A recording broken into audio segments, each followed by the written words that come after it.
नमस्कार। दोपहर समाचार में आपका स्वागत है।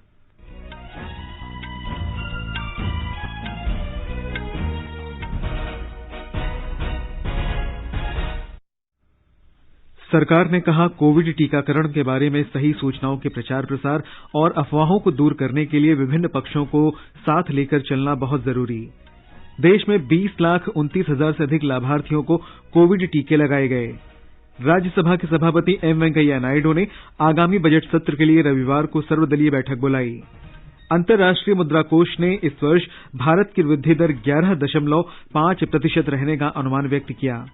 अमेरिका ने अपने नागरिकों से कहा कि वे कोविड-19, आतंकवाद और जातीय हिंसा के कारण पाकिस्तान तथा बांग्लादेश की यात्रा करने पर पुनर्विचार करें और अफगानिस्तान की यात्रा पर न जाएं। और अंतर्राष्ट्रीय क्रिकेट परिषद ने सर्वश्रेष्ठ पुरुष तथा महिला क्रिकेट खिलाड़ियों का सम्मान करने के लिए प्लेयर ऑफ द मंथ पुरस्कार शुरू करने की घोषणा की। दोपहर समाचार में चारू सक्सेना के साथ मैं निखिल कुमार। कोविड महामारी के खिलाफ देश एकजुट होकर लड़ रहा है। आप भी हमारे साथ सुरक्षा और बचाव के 3 आसान एहतियाती उपायों का संकल्प लें। मास्क पहनें, 2 गज दूरी है जरूरी, सुरक्षित दूरी बनाए रखें, हाथ और मुंह साफ रखें। और अब समाचार विस्तार से। स्वास्थ्य और परिवार कल्याण मंत्री डॉक्टर हर्षवर्धन ने कहा है कि कोविड टीकाकरण कार्यक्रम के बारे में सही सूचनाओं के प्रचार प्रसार और अफवाहों को दूर करने के लिए विभिन्न पक्षों को साथ लेकर चलना बहुत जरूरी है। उन्होंने कहा कि वर्ष 2020 कोविड-19 के टीके की खोज के लिए जाना जाएगा और दुनिया के सामने इस साल की चुनौती सबसे अधिक जरूरतमंद लोगों को टीके लगाने की होगी। विश्व स्वास्थ्य संगठन के संचालन मंडल की 148वीं बैठक की अध्यक्षता करते हुए डॉक्टर हर्षवर्धन ने महामारी से जुड़ी तमाम समस्याओं के बावजूद दुनिया में हुई जबरदस्त प्रगति को बड़ा उत्साहजनक बताया। उन्होंने कहा कि कोविड-19 को महामारी घोषित किए जाने के बाद से इससे निपटने के लिए सामूहिक रूप से शुरू किए गए जोरदार अभियान से इसका फैलाव रोकने और मौतों की संख्या कम करने में मदद मिली है।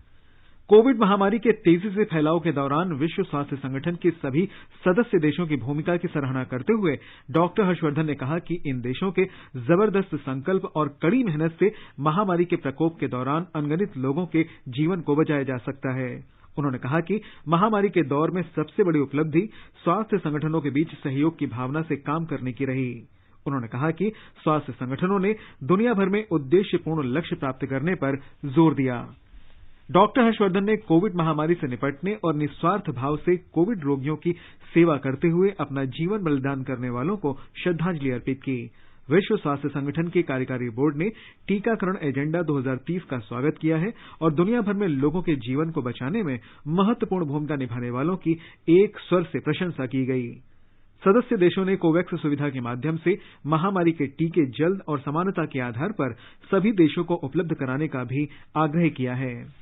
सरकार ने कहा है कि देशव्यापी कोविड टीकाकरण अभियान के अंतर्गत 20,29,000 से अधिक लाभार्थियों को टीके लगाए जा चुके हैं। भारत ने कोरोना के विरुद्ध संघर्ष में एक महत्वपूर्ण पड़ाव पार कर लिया है। सरकार की समय रहते कार्रवाई और समाज के सभी वर्गों का ध्यान रखने से कोरोना के दैनिक मामले लगातार घट रहे हैं। इससे कोरोना से हुई मौतों की संख्या में भी लगातार कमी आई है। कोरोना वायरस के सामने आने के 8 महीने बाद संक्रमण से प्रतिदिन हो रही मृत्यु दर घटकर 120 से भी कम रह गई है। केंद्रीय स्वास्थ्य मंत्रालय ने कहा है कि 5 राज्यों में 5,615 लाभार्थियों को टीके लगाए गए। ये राज्य हैं आंध्र प्रदेश, कर्नाटक, राजस्थान, तमिलनाडु और तेलंगाना। इस बीच देश में कोविड से ठीक होने की दर 96.9% हो गई। इस महामारी से 1 करोड़ 3 लाख से अधिक रोगी पहले ही स्वस्थ हो चुके हैं। इस समय 1,77,266 रोगियों का उपचार चल रहा है, जो कुल संक्रमित लोगों का केवल 1.66% है। भारत में संक्रमण दर प्रति 10 लाख जनसंख्या के हिसाब से विश्व में बहुत कम है। प्रति 10 लाख की जनसंख्या पर मृत्यु दर भी विश्व के अधिकांश देशों की तुलना में बहुत कम है। प्रति 10 लाख पर कोरोना के सक्रिय मामलों की संख्या केवल 128 है, जो दुनिया में सबसे कम है। प्रति 10 लाख की आबादी पर कोरोना के रोगियों की दृष्टि से जर्मनी, रूस, ब्राजील, इटली, ब्रिटेन और अमेरिका के मामले कहीं अधिक हैं। समाचार कक्ष से अलका सिंह। विश्व स्वास्थ्य संगठन के कोविड संबंधी विशेष दूत डेविड नबारो ने कहा कि आने वाले समय में कोविड-19 के नए स्ट्रेनों के सामने आने की आशंका है।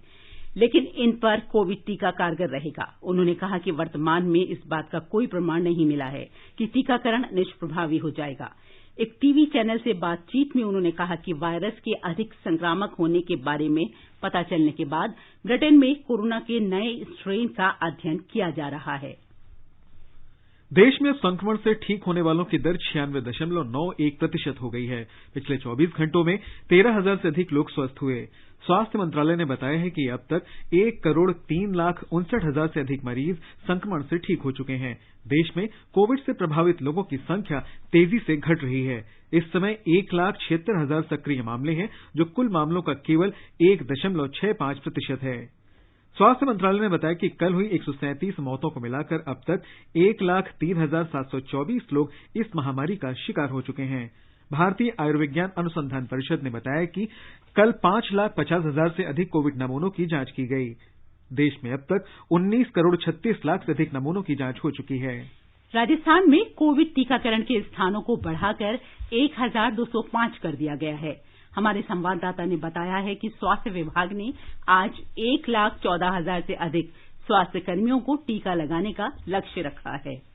प्रदेश में पंजीकृत हुए 4.5 लाख स्वास्थ्य कर्मियों का टीकाकरण 31 जनवरी तक करने का लक्ष्य निर्धारित किया गया है, जिसके लिए स्वास्थ्य विभाग निरंतर टीकाकरण स्थलों में बढ़ोतरी कर रहा है। अब तक 2,410 टीकाकरण सत्र आयोजित किए जा चुके हैं, जिसमें 1,61,000 से ज्यादा स्वास्थ्य कर्मियों को टीका लगाया जा चुका है। मुख्यमंत्री अशोक गहलोत ने कहा है कि प्रदेश में कोरोना का टीका लगवाने वाले स्वास्थ्य कर्मियों में अभी तक किसी तरह के गंभीर साइड इफेक्ट नहीं दिखे हैं। मुख्यमंत्री ने स्वास्थ्य कर्मियों और आमजन से टीकाकरण करवाने और किसी तरह की भ्रांति से बचने का आह्वान किया है। इस बीच राज्य में कल कोरोना के महज 125 नए केस रिपोर्ट हुए हैं। 33 में से 14 जिलों में कल एक भी नया मामला सामने नहीं आया। वहीं 13 जिलों में नए मामलों की संख्या 5 से कम रही। जितेंद्र द्विवेदी, आकाशवाणी समाचार, जयपुर।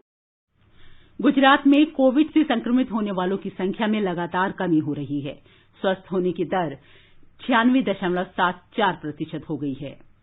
गुजरात में पिछले 24 घंटों में कोविड-19 संक्रमण के 380 नए मामले सामने आए। इसके साथ ही राज्य में अब तक सामने आए कोविड-19 के कुल मामलों की संख्या बढ़कर 2,59,867 हो चुकी है, जिसमें से 2,51,400 मरीज ठीक हो चुके हैं। कल 637 मरीजों के ठीक होने के साथ अस्पतालों से छुट्टी दी गई। संक्रमण के 89 नए मामले अहमदाबाद में दर्ज हुए, जबकि सूरत में 81 नए मामले सामने आए। राज्य में इस वक्त 4,086 सक्रिय मामले हैं, जिसमें से 45 मरीजों को वेंटिलेटर पर रखा गया है। कल 2 मरीजों की मृत्यु के साथ राज्य में कोविड-19 से जान गंवाने वाले मरीजों की संख्या 4,381 हो गई है। योगेश पंड्या, आकाशवाणी समाचार, अहमदाबाद। बिहार में अब तक 88,207 लोगों को कोविड का टीका लगाया जा चुका है। राज्य के किसी भी हिस्से से टीके के दुष्प्रभाव की कोई सूचना नहीं है। स्वास्थ्य मंत्री मंगल पांडे ने कहा है कि राज्य सरकार ने पहले चरण का टीकाकरण फरवरी के अंत तक पूरा करने का लक्ष्य रखा है। इस बीच बिहार में कोविड से अब तक 2,56,230 मरीज ठीक हो चुके हैं। सक्रिय मामलों की संख्या निरंतर कम हो रही है। इस समय 2,265 मरीजों का विभिन्न अस्पतालों में उपचार चल रहा है। राज्य में कोविड से स्वस्थ होने की दर 98.56% हो गई है। अब तक बिहार में कोविड के 2,56,000 से अधिक नमूनों की जांच की गई है।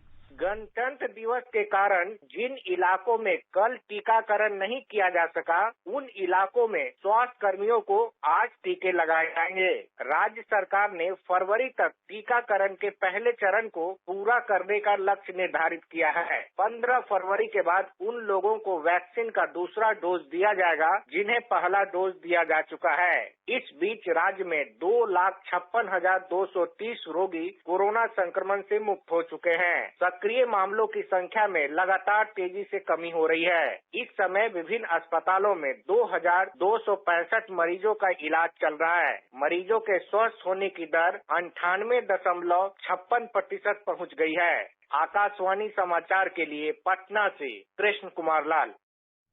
झारखंड में कोविड टीकाकरण अभियान के पहले चरण में अब तक 18,413 लोगों को कोविशील्ड टीका लगाया गया है। इस बीच 16,589 लोग कोविड से ठीक हो चुके हैं। राज्य में इस रोग से स्वस्थ होने की दर 98.44% हो गई है। इस समय वहां केवल 772 लोग ही संक्रमित हैं।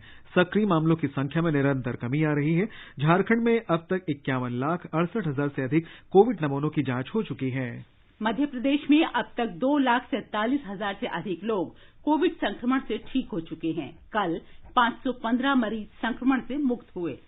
प्रदेश में कल कोविड के 228 नए पॉजिटिव मामले सामने आए हैं। कोविड पॉजिटिविटी दर निरंतर घट रही है। कल पॉजिटिविटी दर 1.1 थी। प्रदेश के 11 जिलों में एक भी कोविड पॉजिटिव मामला कल दर्ज नहीं किया गया है। प्रदेश में कल कोविड से 2 मरीजों की मृत्यु हुई है। कोविड से मरने वालों की कुल संख्या 3,793 है। इस बीच प्रदेश में कोरोना टीकाकरण कार्य सुचारू रूप से जारी है। अब तक 67,400 व्यक्तियों को टीका लगाया गया है। पूजा पी वर्धन, आकाशवाणी समाचार, भोपाल।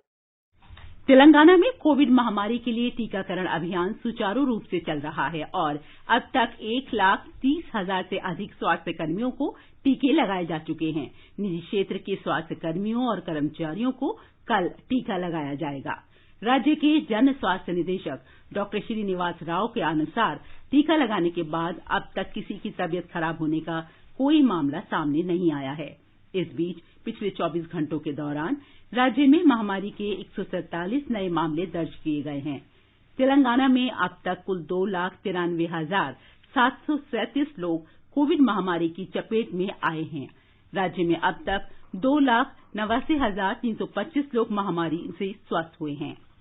मिजोरम में कोविड संक्रमण के मामले लगातार कम हो रहे हैं। इस समय वहां 47 सक्रिय मामले हैं। स्वस्थ होने वालों की दर 98.71% हो गई है। पिछले 24 घंटों में संक्रमण के 3 नए मामले सामने आए तथा 2 लोग ठीक भी हुए हैं। ये समाचार हमारी वेबसाइट newsonair.com/हिंदी और हमारे mobile app news on AIR पर भी उपलब्ध हैं। गीता, आज मुन्नी को पोलियो बूथ पर जरूर लाना। दीदी, इस कोरोना में? अरे इस समय भी पोलियो की खुराक उतनी ही जरूरी है। आखिर बच्चे की सुरक्षा का सवाल है। और निश्चिंत रहो, पोलियो बूथ में कोरोना से बचाव का पूरा ख्याल रखा गया है। समझ गई दीदी, मुन्नी को अभी लेकर आती हूँ। जन्म से लेकर 5 वर्ष तक बच्चे को पोलियो की खुराक जरूर दिलवाएं। 2 बूंद हर बार जीत रहे बरकरार। अधिक जानकारी के लिए आशा, एनएम और आंगनवाड़ी कार्यकर्ता से संपर्क करें। स्वास्थ्य एवं परिवार कल्याण मंत्रालय द्वारा जनहित में जारी। दोपहर समाचार में आपका फिर स्वागत है। आगे बढ़ने से पहले मुख्य समाचारों पर एक नजर। सरकार ने कहा, कोविड टीकाकरण के बारे में सही सूचनाओं के प्रचार प्रसार और अफवाहों को दूर करने के लिए विभिन्न पक्षों को साथ लेकर चलना बहुत जरूरी। देश में 20,29,000 से अधिक लाभार्थियों को कोविड टीके लगाए गए। राज्यसभा के सभापति एम वेंकैया नायडू ने आगामी बजट सत्र के लिए रविवार को सर्वदलीय बैठक बुलाई। अंतर्राष्ट्रीय मुद्रा कोष ने इस वर्ष भारत की वृद्धि दर 11.5% रहने का अनुमान व्यक्त किया। अमेरिका ने अपने नागरिकों से कहा कि वे कोविड-19, आतंकवाद और जातीय हिंसा के कारण पाकिस्तान और बांग्लादेश की यात्रा करने पर पुनर्विचार करें तथा अफगानिस्तान की यात्रा पर न जाएं। और अंतर्राष्ट्रीय क्रिकेट परिषद ने सर्वश्रेष्ठ पुरुष और महिला क्रिकेट खिलाड़ियों का सम्मान करने के लिए प्लेयर ऑफ द मंथ पुरस्कार शुरू करने की घोषणा की। संसद के बजट सत्र के सुचारू संचालन के लिए राज्यसभा सभापति एम वेंकैया नायडू ने 31 जनवरी को सभी राजनीतिक दलों के नेताओं की बैठक बुलाई है। लोकसभा अध्यक्ष ओम बिरला 29 जनवरी को सर्वदलीय बैठक बुला सकते हैं। सरकार ने भी लोकसभा और राज्यसभा के सुचारू संचालन के लिए 30 जनवरी को सभी राजनीतिक दलों के नेताओं की बैठक बुलाई है। संसद का बजट सत्र 29 जनवरी को राष्ट्रपति रामनाथ कोविंद के दोनों सदनों की संयुक्त बैठक के संबोधन के साथ शुरू हो रहा है। 1 फरवरी को केंद्रीय बजट प्रस्तुत किया जाएगा। कोविड महामारी को देखते हुए राज्यसभा की कार्यवाही सुबह 9 बजे से दिन में 2 बजे तक और लोकसभा की कार्यवाही शाम 4 बजे से रात्रि 9 बजे तक चलेगी। बजट सत्र का पहला भाग 15 फरवरी को समाप्त होगा और दूसरा भाग 8 मार्च से 8 अप्रैल तक चलेगा। पश्चिम बंगाल विधानसभा का 2 दिन का विशेष सत्र आज शुरू हुआ। पूर्व राष्ट्रपति प्रणब मुखर्जी और अन्य दिवंगत नेताओं को श्रद्धांजलि देने के बाद सदन की कार्यवाही दिन भर के लिए स्थगित कर दी गई। कल सदन में केंद्र द्वारा पारित 3 कृषि कानूनों के विरोध में प्रस्ताव पेश किए जाने की संभावना है। सत्तारूढ़ तृणमूल कांग्रेस ने सदन में सभी सदस्यों को उपस्थित रहने के लिए व्हिप जारी किया है। अंतर्राष्ट्रीय मुद्रा कोष ने इस वर्ष भारत की विकास दर 11.5% रहने का अनुमान व्यक्त किया है। यदि यह अनुमान सही साबित होता है तो कोरोना संकट के इस दौर में भारत दुनिया का ऐसा एकमात्र देश होगा जिसकी वृद्धि दर दहाई के अंक में होगी। इस अनुमान ने एक बार फिर भारत को सबसे तेजी से विकसित हो रही अर्थव्यवस्था वाला देश बना दिया है। अंतर्राष्ट्रीय मुद्रा कोष का कहना है कि पिछले वर्ष भारतीय अर्थव्यवस्था की वृद्धि दर का अनुमान 8% था। कोष ने ताजा अनुमान में कहा है कि इस वर्ष चीन की वृद्धि दर 8.1%, स्पेन की 5.9% और फ्रांस की 5.5% रहने का अनुमान है। अंतर्राष्ट्रीय मुद्रा कोष के अनुसार अगले वर्ष यानी 2022 में भारतीय अर्थव्यवस्था की वृद्धि दर 6.8% जबकि चीन की 5.6% रहने की संभावना है। इस महीने की शुरुआत में कोष की प्रबंध निदेशक क्रिस्टलिना जॉर्जीवा ने कहा था कि भारत ने कोरोना और अर्थव्यवस्था पर इसके प्रभाव से निपटने के लिए वास्तव में बहुत ठोस कदम उठाए हैं। आकाशवाणी के साथ खास बातचीत में अर्थशास्त्री नवीन गुप्ता ने बताया कि भारत की अर्थव्यवस्था विश्व में बहुत तेजी से बढ़ रही है। ये बड़ी खुशी की बात है कि जब बजट आने वाला है उससे पहले आईएमएफ ने वर्ल्ड की जो इकोनॉमीज हैं उनके ग्रोथ प्रोजेक्शंस के बारे में बात की है जो साल 2021 में रहेगी और उसमें उन्होंने बताया है कि हिंदुस्तान 2021 में 11.5% जीडीपी के रेट से ग्रो करेंगे। वर्ल्ड में खाली एक इकोनॉमी होगी जो डबल डिजिट ग्रोथ रेट दिखाएगी और ये खाली इंडियन ही इकोनॉमी होगी जो सबसे तेजी से ग्रो करेगी। और ये इसलिए हुआ है क्योंकि कोविड से निकलने के बाद हमने बड़ी स्ट्रांग फंडामेंटल्स दिखाए हैं। जीएसटी की कलेक्शन हमारी लगातार 1 लाख करोड़ से ज्यादा रही है। मैन्युफैक्चरिंग जो थी हमारी जुलाई सितंबर की वो पॉजिटिव 0.6% पेज रही थी। एग्रीकल्चर जो है हमारा 3.4% रेट से ग्रो किया। जो electricity gas and water supply का मापदंड है वो 4.4% से ग्रो किया। और जो सबसे बड़ा इंडिकेटर रहता है फॉरेन एक्सचेंज रिजर्व वो हमारे ऑल टाइम हाई पे है। केंद्रीय मंत्रिमंडल की आर्थिक मामलों की समिति ने खोपरा के न्यूनतम समर्थन मूल्य को 10,335 रुपए प्रति क्विंटल करने को मंजूरी दे दी है। ये वर्ष 2020 की कीमतों से 375 रुपए अधिक है। केंद्रीय मंत्री प्रकाश जावड़ेकर ने आज नई दिल्ली में पत्रकारों को बताया कि इस फैसले से खोपरे की खेती करने वाले लाखों किसानों को विशेषकर 12 तटीय राज्यों के किसानों को फायदा होगा। उन्होंने कहा कि किसानों की भलाई के लिए केंद्र सरकार द्वारा उठाए गए कदमों के क्रम में ये एक महत्वपूर्ण पहल है। Today cabinet met and was chaired by prime minister Narendra Modi and we have decided to increase the MSP of milling copra as well as ball copra. So we have increased it by 52% over and above the cost of production. Earlier, last year, it was 9,960. This year, 375 rupees increased and is now 10,335. Shri Javadekar ने कहा कि ऐसा देखा गया है कि जब सरकार कीमतों को बढ़ाती है तो बाजार में भी इसका सकारात्मक असर पड़ता है। सरकार ने कहा है कि मौजूदा खरीफ विपणन सत्र में 84 लाख से अधिक किसानों को फायदा हुआ। इस दौरान न्यूनतम समर्थन मूल्य पर 1,10,000 करोड़ रुपए से अधिक की खरीद हुई। कृषि मंत्रालय ने बताया कि सरकार अपनी मौजूदा योजनाओं के अनुसार किसानों से न्यूनतम समर्थन मूल्य पर फसलों की खरीद जारी रखे हुए है। पंजाब, हरियाणा, उत्तर प्रदेश, तेलंगाना और पश्चिम बंगाल सहित 20 राज्यों से करीब 587 लाख टन धान की खरीद हुई है। ये पिछले साल 488 लाख टन की खरीद के मुकाबले 20.28% ज्यादा है। सरकार ने अपनी मुख्य एजेंसियों के जरिए 3 लाख टन मूंग, उड़द, मूंगफली और सोयाबीन की खरीद की है, जिससे करीब 1,62,000 किसानों को लाभ हुआ है। वित्त मंत्रालय ने ग्रामीण स्थानीय निकायों को अनुदान राशि उपलब्ध कराने के लिए 18 राज्यों को 12,351 करोड़ रुपए से अधिक की राशि जारी की है। वित्त वर्ष 2020-21 में जारी की जाने वाली अनुदान राशि की ये दूसरी किस्त है। ये सहायता उन 18 राज्यों को दी गई है जिन्होंने पहली किस्त का उपयोग कर लिए जाने के बारे में प्रमाण पत्र उपलब्ध करा दिए हैं। ग्रामीण स्थानीय निकायों को अनुदान राशि 15वें वित्त आयोग की सिफारिशों के अनुसार सामुदायिक परिसंपत्तियों के सृजन और इन संगठनों की वित्तीय की स्थिति सुधारने के लिए दी जाती है। अनुदान राशि पंचायती राज प्रणाली के तीनों स्तरों यानी ग्राम, ब्लॉक और जिला स्तर की संस्थाओं को दी जाती है। 15वें वित्त आयोग ने क्षेत्रीय स्थानीय निकायों के लिए 2 तरह के अनुदानों की सिफारिश की है। बुनियादी अनुदान राशि का उपयोग स्थानीय निकायों को अपनी आवश्यकताओं को पूरा करने के लिए दिया जाता है और इसमें वेतन तथा स्थापना संबंधी खर्च शामिल नहीं होते। दूसरी तरह की संबद्ध अनुदान राशि का उपयोग स्वच्छता और खुले में शौच से मुक्त का दर्जा बनाए रखने तथा पेयजल आपूर्ति, वर्षा जल संचय और गंदे पानी की सफाई के लिए किया जाता है। उत्तर प्रदेश की मुख्यमंत्री योगी आदित्यनाथ आज प्रधानमंत्री शहरी आवास योजना के अंतर्गत सहायता राशि की दूसरी और तीसरी किस्त के 2,409 करोड़ रुपए राज्य के 3,42,000 लाभार्थियों को अंतरित करेंगे। मुख्यमंत्री राज्य भर के लाभार्थियों को गोरखपुर से सीधे ये राशि अंतरित करेंगे। वे राज्य के 5 जिलों के 5-5 लाभार्थियों के साथ वीडियो कॉन्फ्रेंसिंग के जरिए बातचीत भी करेंगे। हमारे गोरखपुर संवाददाता ने खबर दी है कि मुख्यमंत्री चौरी चौरा भी जाएंगे, जहां वे 1922 में हुई ऐतिहासिक घटना की स्मृति में आयोजित किए जा रहे शताब्दी समारोह की तैयारियों का जायजा लेंगे।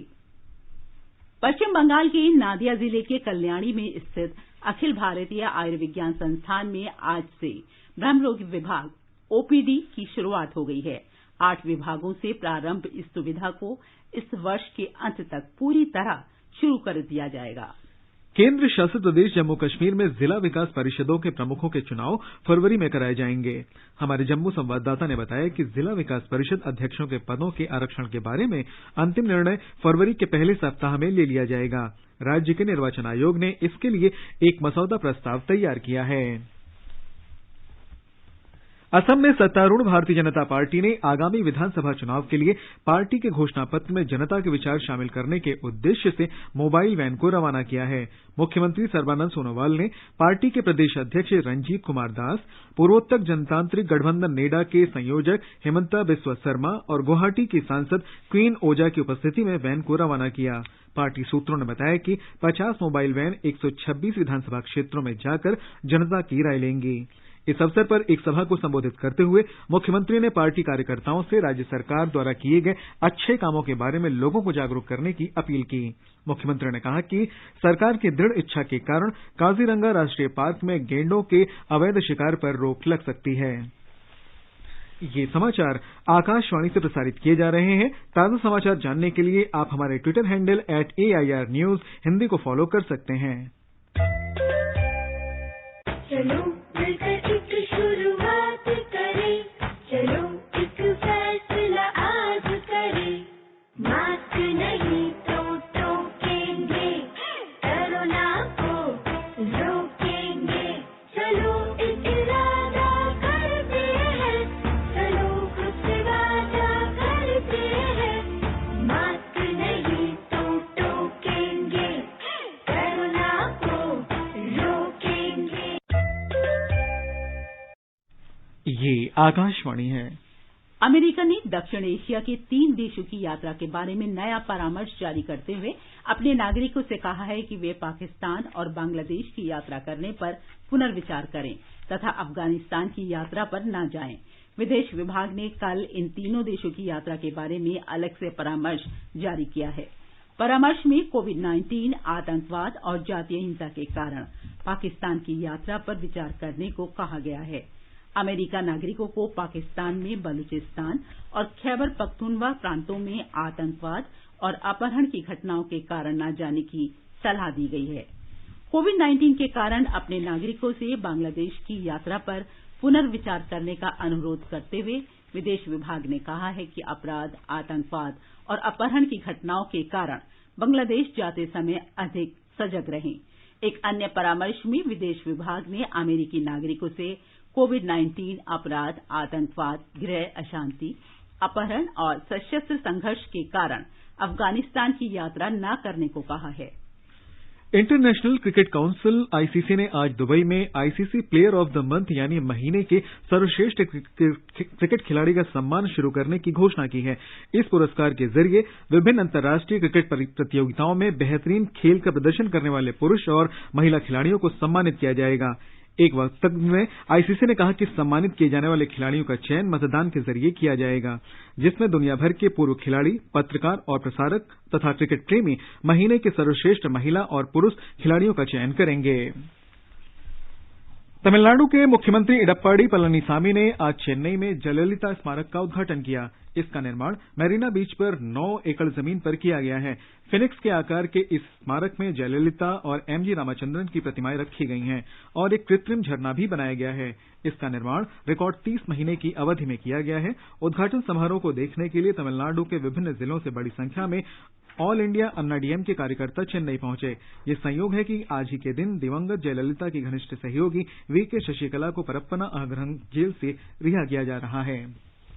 राजधानी दिल्ली में किसानों के विरोध प्रदर्शन के दौरान हिंसक घटनाओं के बाद दिल्ली पुलिस ने कानून के उल्लंघन, दंगा करने, सार्वजनिक संपत्ति को नुकसान पहुंचाने और घातक हथियारों से सरकारी कर्मियों पर हमला करने के आरोप में लगभग 24 मामले दर्ज किए हैं। दिल्ली पुलिस स्थिति पर कड़ी नजर रखे हुए है। किसानों की ट्रैक्टर रैली के दौरान पुलिस और किसानों के बीच कल पूरे दिन संघर्ष जारी रहा। ज्यादातर घटनाएं Mukarba Chowk, Ghazipur ITO, Seemapuri, Nangloi T point, Tikri border और लाल किले पर हुई। हिंसक घटनाओं में 86 पुलिसकर्मी घायल हुए और दंगाइयों ने सरकारी तथा निजी संपत्तियों को नुकसान पहुंचाया। दिल्ली पुलिस ने कहा कि भीड़ में से कुछ लोग लाल किले की प्राचीर पर भी चढ़ गए, जहां उन्होंने अपने संगठनों को झंडा फहराया। दिल्ली पुलिस ने काफी प्रयासों के बाद लाल किले की प्राचीर और आसपास से भीड़ को भगा दिया। इस बीच दिल्ली के पुलिस आयुक्त एसएन श्रीवास्तव ने आंदोलनकारी किसानों से हिंसा न करने को कहा है। उन्होंने शांति बनाए रखने की अपील की। हरियाणा पुलिस ने पलवल जिले के सोफ्ता गांव के पास राष्ट्रीय राजमार्ग 19 पर किसानों के प्रदर्शन के दौरान हिंसा करने वाले लगभग 2200 प्रदर्शनकारियों के खिलाफ भारतीय दंड संहिता की विभिन्न धाराओं के तहत मामला दर्ज किया है।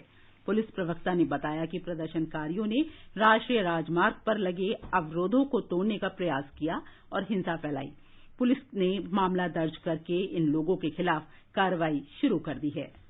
जम्मू कश्मीर के कुलगाम जिले में शमसीपुरा क्षेत्र में एक स्कूल के पास हुए धमाके में सेना के 4 जवान घायल हो गए। वरिष्ठ पुलिस सूत्रों ने हमारे संवाददाता को बताया है कि सेना के अग्रिम गश्ती दल में शामिल इन जवानों को श्रीनगर स्थित सेना के बेस अस्पताल में भर्ती कराया गया है। इस धमाके से स्कूल की इमारत भी क्षतिग्रस्त हुई है। पूरे इलाके की नाकेबंदी करके तलाशी अभियान शुरू कर दिया गया है। सेना के जनसंपर्क अधिकारी ने श्रीनगर में एक बयान में कहा कि ये एक ग्रेनेड हमला था। और अब एक नजर आज के मौसम पर। राष्ट्रीय राजधानी दिल्ली में न्यूनतम तापमान 5 डिग्री सेल्सियस दर्ज किया गया। अधिकतम तापमान 21 डिग्री सेल्सियस रहेगा। मुंबई में आसमान साफ है। न्यूनतम तापमान 24 डिग्री जबकि अधिकतम तापमान 29 डिग्री सेल्सियस रहने की संभावना है। चेन्नई में तापमान 20 और 31 डिग्री सेल्सियस के बीच बना रहेगा। कोलकाता में आज सुबह घना कोहरा छाया रहा। न्यूनतम तापमान 15 डिग्री सेल्सियस दर्ज किया गया जबकि अधिकतम तापमान 23 डिग्री तक रहने के आसार हैं। श्रीनगर में न्यूनतम तापमान 0 से 2 डिग्री नीचे रहा और अधिकतम 6 डिग्री सेल्सियस रहेगा। जम्मू में न्यूनतम तापमान 6 डिग्री सेल्सियस रहा जबकि अधिकतम तापमान 19 डिग्री सेल्सियस तक रहने का अनुमान है। लेह में आसमान साफ है। गिलगित में तापमान 0 से 6 डिग्री सेल्सियस नीचे रहा और अधिकतम 12 डिग्री सेल्सियस रहने का अनुमान है। मुजफ्फराबाद में आसमान साफ है। न्यूनतम तापमान 3 डिग्री दर्ज किया गया और अधिकतम 18 डिग्री सेल्सियस के बीच रहेगा। समाचार कक्ष से मैं आरती मल्होत्रा। कोविड महामारी के असर से बांग्लादेश की सकल घरेलू उत्पाद की वृद्धि दर वर्ष 2020 में घटकर 0.5% रह गई है, जबकि इससे पहले 2019 में ये 8.4% रही थी। संयुक्त राष्ट्र के आर्थिक और सामाजिक मामलों के विभाग की रिपोर्ट में बताया गया है कि बांग्लादेश की सकल घरेलू उत्पाद में गिरावट को रोकने में वर्ष की दूसरी छमाही में व्यापार और विदेशों से भेजी जाने वाली राशि की कुछ भूमिका रही। वर्ष 2021 में दक्षिण एशिया की विकास दर 6.9% रहने का अनुमान व्यक्त करते हुए संयुक्त राष्ट्र की रिपोर्ट में बताया गया कि इससे 2020 में हुए नुकसान की भरपाई नहीं हो पाएगी। और अंत में मुख्य समाचार एक बार फिर। सरकार ने कहा, कोविड टीकाकरण के बारे में सही सूचनाओं के प्रचार प्रसार और अफवाहों को दूर करने के लिए विभिन्न पक्षों को साथ लेकर चलना बहुत जरूरी। देश में 20,29,000 से अधिक लाभार्थियों को कोविड के टीके लगाए गए हैं। राज्यसभा के सभापति एम वेंकैया नायडू ने आगामी बजट सत्र के लिए रविवार को सर्वदलीय बैठक बुलाई है। अंतर्राष्ट्रीय मुद्रा कोष ने इस वर्ष भारत की वृद्धि दर 11.5% रहने का अनुमान व्यक्त किया। अमेरिका ने अपने नागरिकों से कहा कि वे कोविड-19, आतंकवाद और जातीय हिंसा के कारण पाकिस्तान और बांग्लादेश की यात्रा करने पर पुनर्विचार करें तथा अफगानिस्तान की यात्रा पर न जाएं और अंतर्राष्ट्रीय क्रिकेट परिषद में सर्वश्रेष्ठ पुरुष और महिला खिलाड़ियों का सम्मान करने के लिए प्लेयर ऑफ द मंथ पुरस्कार शुरू करने की घोषणा की। इसके साथ ही दोपहर समाचार का ये अंक समाप्त हुआ। नमस्कार।